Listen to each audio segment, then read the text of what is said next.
into any second now.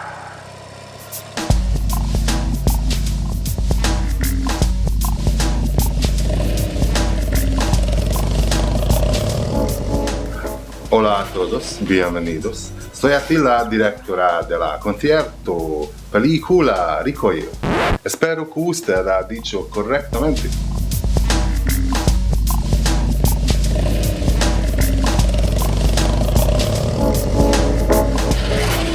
In 2010, Alan went on stage in Hungary twice. First in April, when all flights in Europe were cancelled because of a volcanic eruption in Iceland. So if he wanted to get to Budapest, he had no other choice but driving there.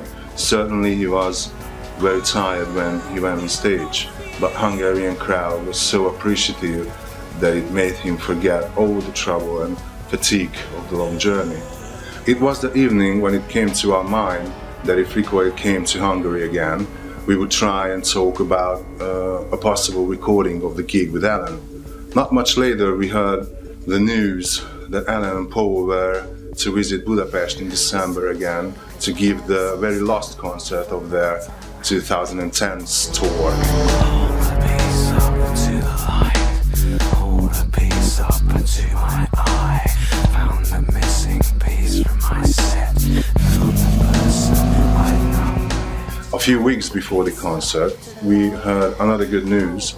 One of our best friends, Io, would be the supporting live act before Alan's show. From that point on, things went smoothly. We got in touch with the Hungarian organizers of the concert, also good friends. They thought it was an amazing idea to record the concert in the newly renovated Secret Room. We agreed that they would get in touch with Alan and keep us updated.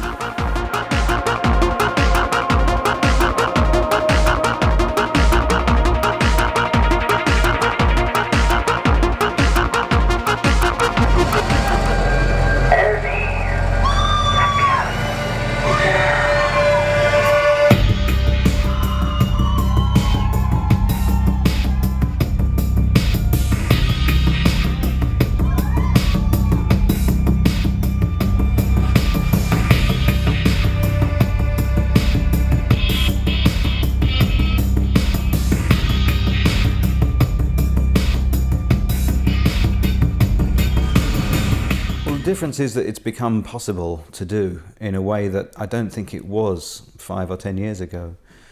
Using film would have been very expensive and impossible to achieve within a cost-effective way, you know. And now it is possible because we all have these HD facilities, quite cheap to make films these days.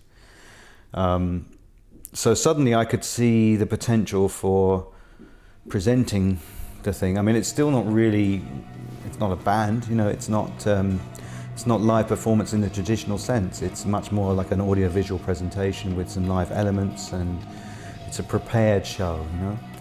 And I just suddenly thought, well, it's possible to do this now, and we had this best of compilation, so it seemed like the perfect time to give it a try.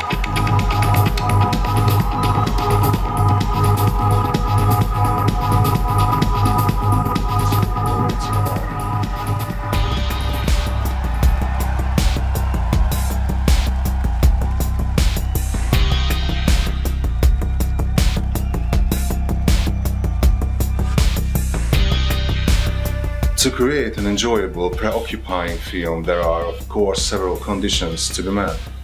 You never know, for instance, what will the audience be like. Will we be able to catch the excitement on their face if they enjoy the show? What about the visuals in the background? Will it be enough to occupy the audience?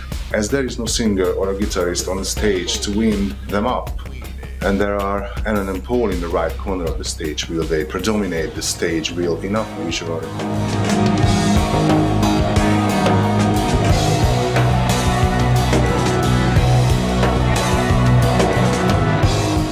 I like music that takes time to evolve in your mind, you know, so that you don't necessarily pick up everything with the first listen, you know. Most music that you hear that is like that, you get very quickly bored with, you know. you know, a song where everything's in your face and then you listen to it 3 times and you're fed up with it, you know, it's enough. I think my music works in the opposite way, and all my favourite albums are those where I can play it for the 20th, 30th time and I say, oh, I never heard that part before, or I never heard this aspect before, and they're the most exciting records for me.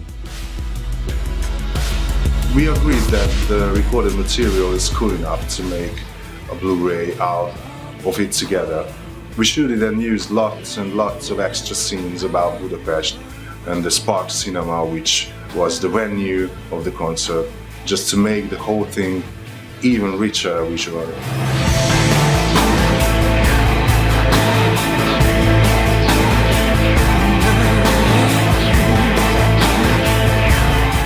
The post-production took almost 1 year. The cutting procedure was very long. When we finished one song visually, we sent it over to Alan and waited for his comments. He liked about 90% of the whole material at first sight.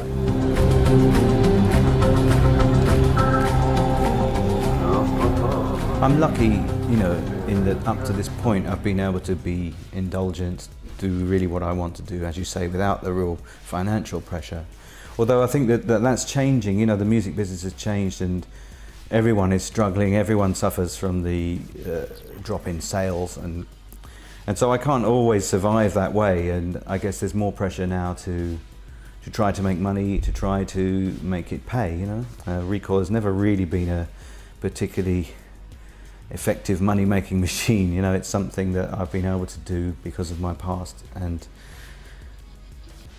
I mean, I enjoy working alone, I enjoy being in control of the project, I enjoy having final say over everything, and I don't pander to commerciality, although it's nice if sometimes by accident the music can be commercial, but that's not by design, you know, it's just how things turn out. I work intuitively, I let the music just come in and following my natural process of working and just see what happens, you know.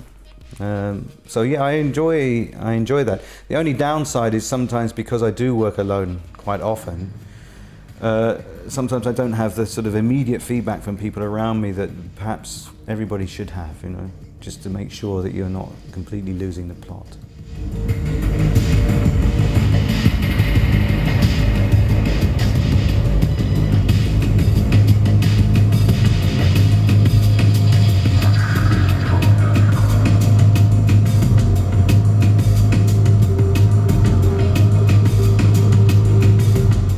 Pretty much allows anything to happen, and it reflects all my musical taste in a way.